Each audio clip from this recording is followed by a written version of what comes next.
Namaskar, friends. At the outset, I must wish you all a very, very happy Navaratri. Now, about the topic. The topic of my talk today is the deep state of Pakistan, a serious threat to India. Now, let me conceptualize the term deep state. Deep state, in fact, is an unauthorized element controlling the whole state powers. Then what about the Prime Minister of Pakistan? He is mere a de jure authority. Munir, in fact, is the de facto one. What are the internal elements of Pakistan? They are a group of political, religious, and diplomatic agents, as well as ISI and terrorists. So, this is about the internal elements. What are the external elements? External elements are four patterns. First of all, China, then America, Saudi Arabia, and Turkey. Their sole objective is to cripple India's large state and military stature and to isolate India geopolitically. So India is number one at the target of all of them.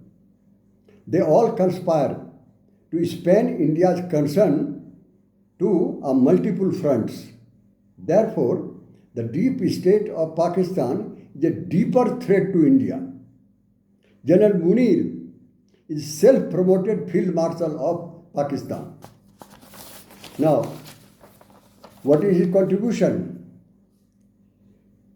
He ensured Pakistan to head the two very important committees of United Nations Security Council to drive out terrorism from the world. This is one contribution. Then he directly deals with President Trump on lunch and dinner in the White House. While dealing with Xi Jinping, the President of China, as well as the King of Saudi Arabia, he keeps his Prime Minister with him just as a mere showpiece.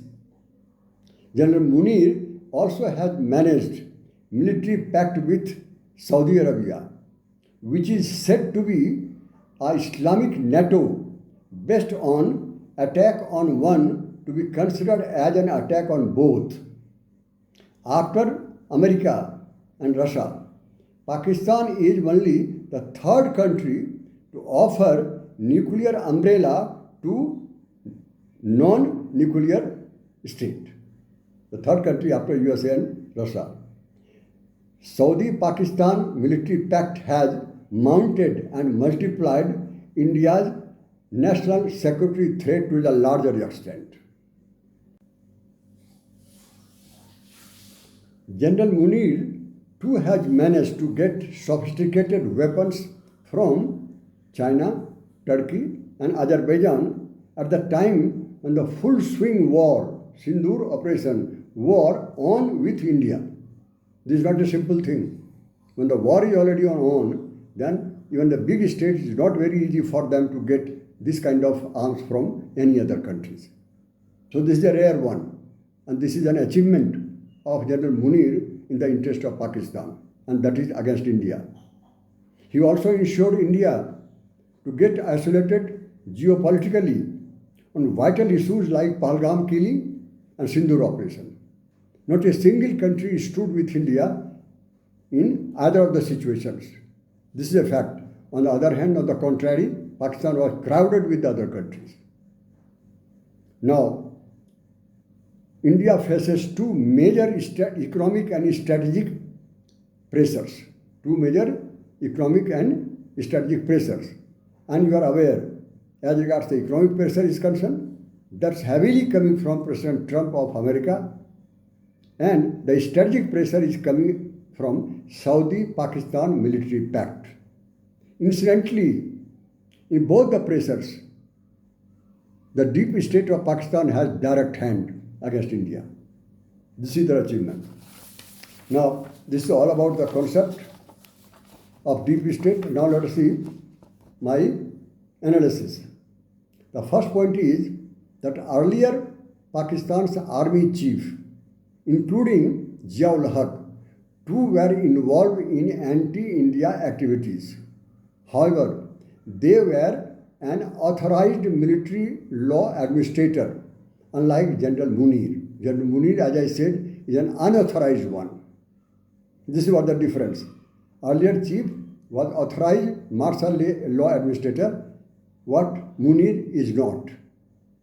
Now, Deep State virtually runs Pakistan under General Munir. Politically unstable and economically broken and bankrupt Pakistan is sponsoring global terrorism as a state policy. This is a very peculiar one, state policy. India attempted to sidestep to China and Russia, but the fact remains that deep state of Pakistan too is close to both of them. And India's religious policy, internal India's religious politics has strengthened, in fact, the deep state in isolating India from Muslim countries, global south, and democratic countries of the world. This is an impact of internal policy to the external one. Even Russia and Israel today are growing at distance from India. Then America is adamant to capture India's market to dump agriculture and dairy products. They are interested to India for nothing, Russia war or no Russia war. They are solely interested only to capture India's market. This is a fact. Now, regards to other points are concerned, yet does not mean that India is empty-handed. Yet India can bounce back if sharpen its policy and conduct both, internally and externally also. If India keeps ready, sharpen its policy, update its policy, and conduct both, not only policy, action also. The two, internally and externally, India can bounce back. There is no big issue. India is a big country. In that situation, it won't be surprise if the deep state of Pakistan is sunk in the geopolitical gulf of its own. दूसरे का गड्ढा खोदोगे, खुद भी फंसोगे उसमें. तो ये बहुत संभव है कि डीप स्टेट खुद ही अपने गढ़े हुए गड्ढे पर फंस जाए, बशर्ते कि इंडिया इसके लिए अपनी पॉलिसी में थोड़ी चेंज करे, कंडक्ट में थोड़ी सुधार करे. That would be possible. This is the end of my topic. Thank you each and every one of you.